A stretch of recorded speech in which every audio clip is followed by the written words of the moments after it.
Lieben, jetzt kommt ein kurzes Update zum Einser. Viel Spaß damit!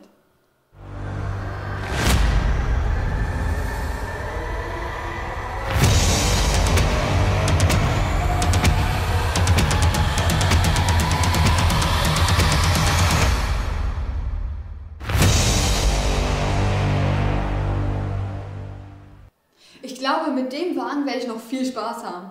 Fangen wir zuerst mit dem Wechsel der Steuerkette an. Bei dem N45 Motor eigentlich ziemlich simpel. Gesagt, getan. Alte Kette raus, neue rein.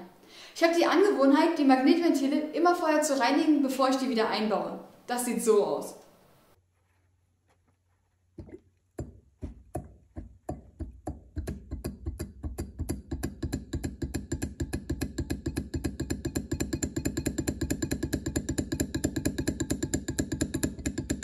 Im Video hört man das Klackern. Das bedeutet, dass es arbeitet.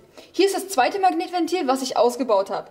Da gebe ich mit einer 12 Volt Batterie Strom drauf. Und wie man hört, hört man nichts. Kaputt. Kann ja mal vorkommen. Da ich noch einen kompletten N42 Motor da habe, habe ich das Magnetventil von dem genommen. Das funktioniert ja einwandfrei.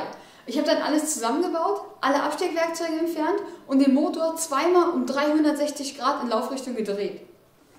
Die Auslassnockenwelle stand so, wie sie sollte, aber die Einlassnockenwelle war um 90 Grad verdreht. Da wusste ich sofort, wo der Fehler ist. Die Steuerkette war damals nicht übergesprungen, sondern die Verstelleinheit für die Einlassnockenwelle ist defekt.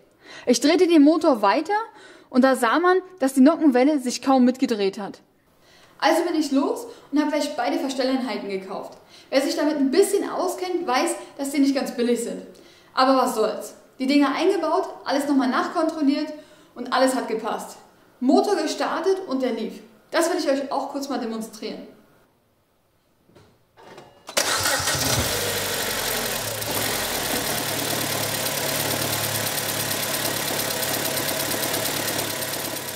Das bisschen Klappern kommt von dem Gelumpe. Der läuft jetzt noch ein wenig unrund, aber das ist kein Problem. Da muss man nur die Adaptionswerte zurücksetzen. Hätte ich eigentlich schon längst gemacht, wenn mein Laptop nicht kaputt wäre. Den muss ich auch demnächst reparieren. Aber das Wichtigste, der Motor läuft und hat keinen Lagerschaden. Da bin ich schon mal happy drüber.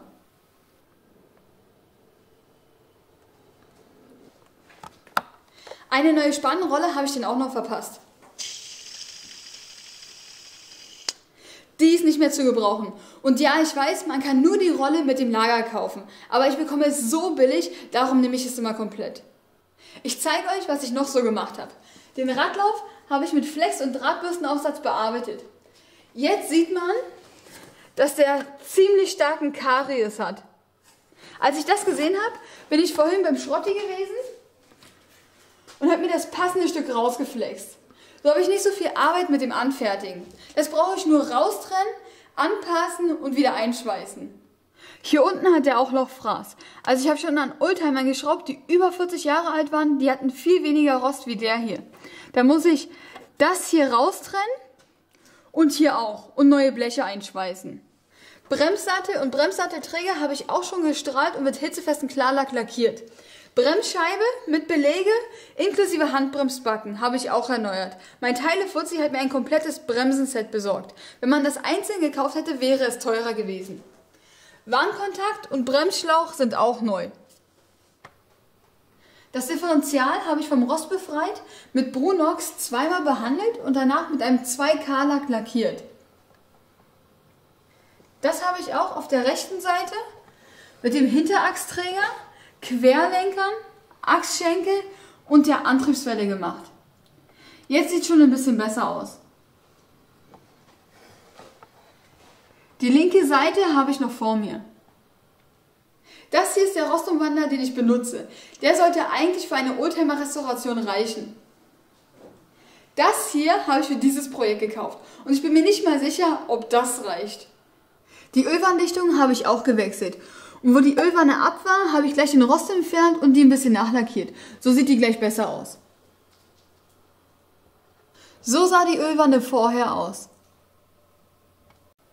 Neuer Ölfilter und neues Öl ist selbstverständlich auch drin.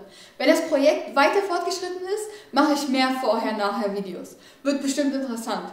Ich komme ja nicht so schnell voran, wie ich es gerne hätte, da ich ja fast nur am Wochenende Zeit zum Schrauben habe und manchmal habe ich auch die nicht. Aber so ist das Leben. Hart, aber ungerecht. So, das war es schon wieder für heute. Vielen Dank fürs Zuschauen. Wenn es euch gefallen hat, lasst mir einen Daumen nach oben da. Und wenn ihr mich immer noch nicht abonniert habt, auf den Abo-Button draufklicken. Also, bis zum nächsten Mal. Eure Regina.